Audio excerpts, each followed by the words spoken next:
When was the last time that you had really good homemade cookies? It's been quite a while for me, but I love to do it from time to time because it was just a big part of my childhood.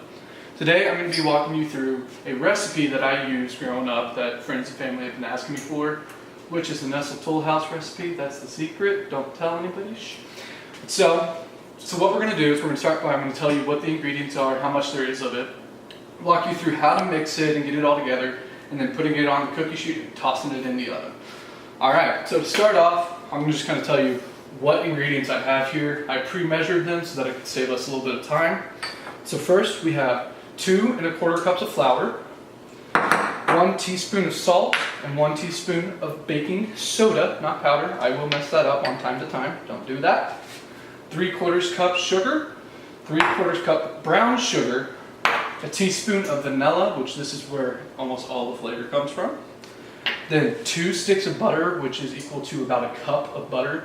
You want it softened. I tend to just melt it because it's easier to stir that way, and it just tastes better. And then 2 eggs, 2 large eggs specifically. But anyways, okay, so then to start off, we're going to grab our small bowl. See, it's small, not big. And we're just going to take this flour and just dump it in here. Just boom. We're going to take salt, put it in there, and the baking soda and put it in there. Then we're just going to do a quick little stir of this, just kind of get them mixed up. Not a big deal on how mixed that gets right now because it's going to get mixed in with other stuff in a minute. Now, we're going to grab the large bowl that we did not use earlier. We're going to put in our salt, or our sugar, my bad, our brown sugar, plop, and our vanilla extract. And lastly, our butter. Just pour that in there. Now, what we're going to do is called beating. According to recipetips.com in 2019, their little online dictionary, they explain that beating just means stirring rapidly until it's thoroughly mixed and just all there. So that's what we're going to do, just mix it in so that butter kind of disappears and it all kind of solidifies. You want to see? So you're sorry you have a sink in your way. And then there's that. Just beat the crap out of it. Then now, we're going to take this and put in 1 egg at a time. Just mix that in there, and we're going to do a little more beating. I don't want to say a joke so bad, but I don't think that'd be the right place. Just keep doing that. Just do it really fast, and it just mixes it in there. It breaks down the egg and just truly gets it mixed in with that sugar. We're going to do that one more time here. And beat that in there again.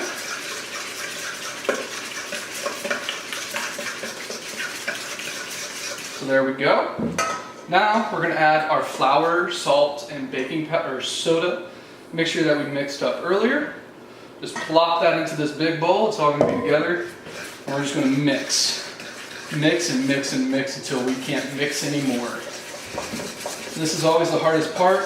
You can use an electric mixer for this if you want to, but in my experience, the electric mixers don't make it as good. The hand mix, there's something about it at the end. It just tastes a lot better. This part is hard because you want to try to get as much of that flour in there because that's going to be the substance of all of it. The baking soda that's in here is actually going to be the rising agent, is what it's called. You use that in there, and it's what helps make it not be just a flat little chip. Side tip that most people don't know, somebody in this audience does, altitude actually ends up playing a big factor into baking as well. Because while cooking is an art, baking is actually a science, and you have to have it exact. All right.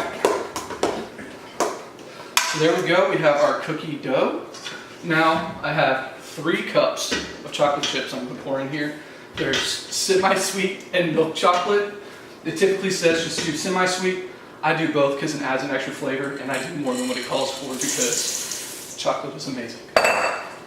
So then we're just going to stir those in there. Try to get this all nice and stirred and mixed up. There we go. And there